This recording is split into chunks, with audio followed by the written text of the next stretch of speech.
I mentioned to Stephen before the idea that our education system, context has been lost.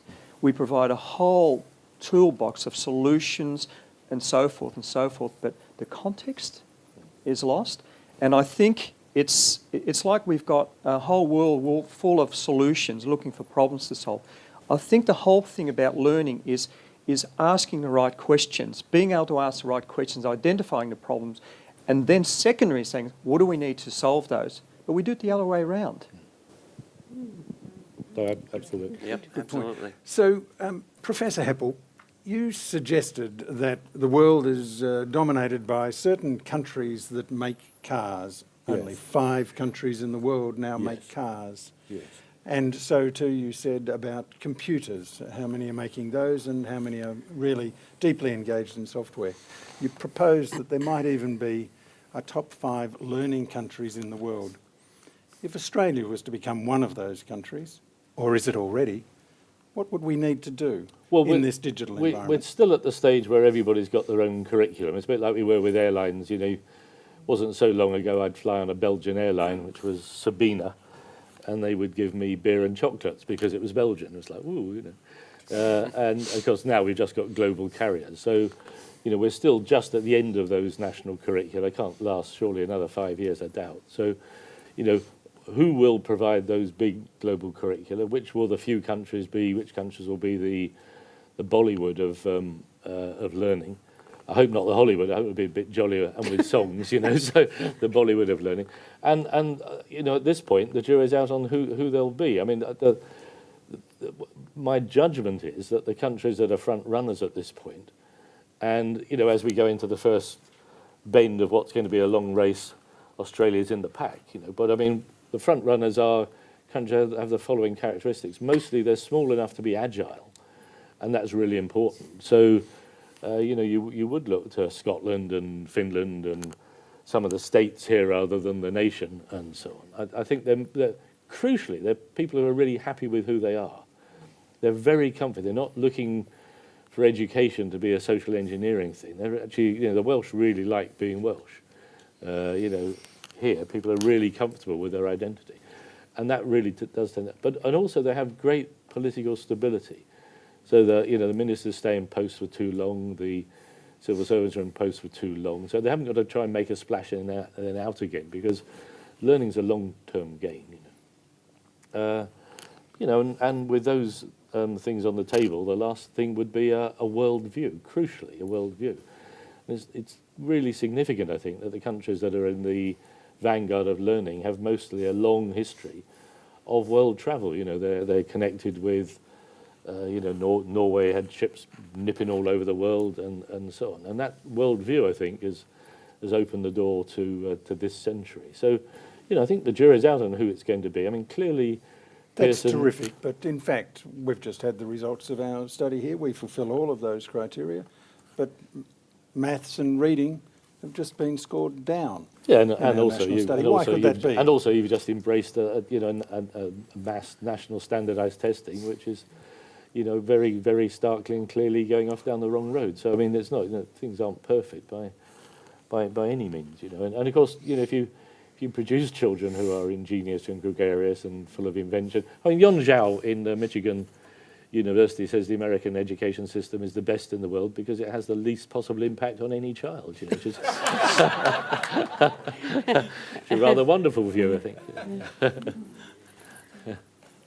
We're racing towards the finish Thank you. line. Murali from the State. Next questions, please put your hand up so I can see them quickly and then move on. A few observations about what we've been talking about. There's an undercurrent, I think, in that education has really sort of grown out of a military-industrial sort of way of working. We push people into classrooms, they get pushed out, and we're trying now, because we're developed economies, to move back to who was the person who got pushed in at the start.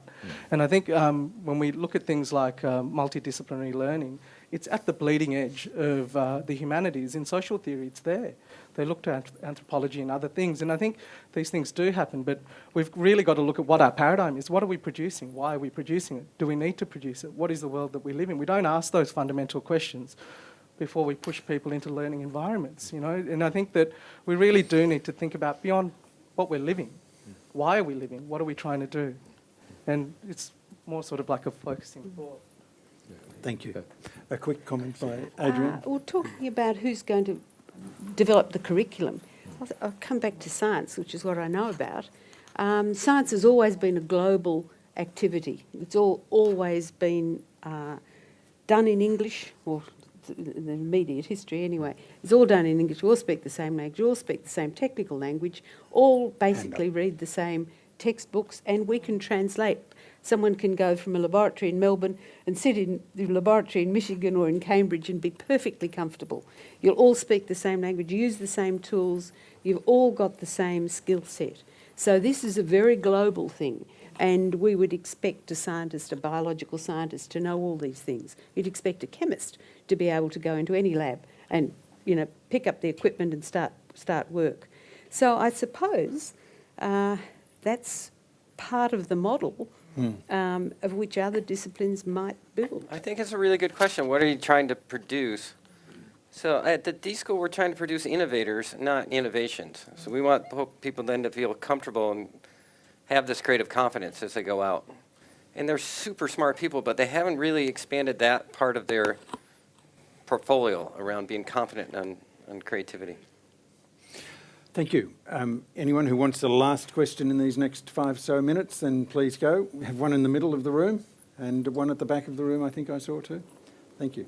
Yeah, just picking up on that, what are they trying to produce? And I still think the education system here, as Stephen said earlier, is the systems here are based on what's handy, and to have a very results-driven environment that is handy for educators. And what's come out of that, the biggest innovation that's come out of that are all the coaching colleges, coaching schools that are operating alongside schools here and have actually, worked out the system incredibly well, know how to get those kids into the top selective high schools here, and they're getting the results. And the people who are not doing that are just not getting through because. And no matter how much you might say, well, that's wrong and that's terrible and that's sort of like force-feeding chickens and whatever, the system is rewarding that. So you can't really criticise the people who've developed these coaching colleges and tutoring schools to training for results rather than for learning for life. Yes, thank you. Please pass the microphone back to Rose and to the. Oh no, you've got one. Thank you. Microphone back to this side, please. Thank you. My name's Wayne Reid. I'm part of the problem. We're part of the DIP, secondary school teachers. Tell us how you're fixing it, Wayne, please. Well, no, actually, that's actually the question I've got. In a sense, we're working in a very open and caring community, and we're always trying innovations to improve the engagement of students and the learning opportunities. From this panel, what would you like to see in my classroom next week? Well, listen, I mean, you know, if I spend heaps of time in schools, and some of the folk here, and I've said 1,000 times, but I'll say it again loud and clear. You know, if you stand on the roof of a school and look out across the community, you know, where else have you got a group of postgraduate professionals wrestling daily with something as complex as learning, and learning is astonishingly complex, 250, 500 variables. Pursuing a model that doesn't even have a clear output, the output is test results, but clearly they don't map onto world peace, economic growth, better parenting, they're completely useless markers. And I don't see anywhere else with that is the equivalent of that intellectual powerhouse. It's not the banks anymore. It's not retail. It's barely the universities anymore. Although there is good research, but there are people still just going through the paces. Schools are intellectual powerhouses at the heart of our community, and what I'd like to see in your school tomorrow is a bit of trust in that professionalism. What grades are you teaching? What levels? For the last 25, 30 years, I've been Year 12 mainly, which is the upper, but I just found out that I'm teaching primary next year, so it should be very interesting. I've got a You just grade just 6 get class. their and, shoes off. You'll have the Yeah, time of your I life, love you know. that. I think we should have done this whole panel with our shoes off, by the way. But No. I was talking to someone during the break teaching similar levels, and teaching grad students is way easier. So I applaud you on that.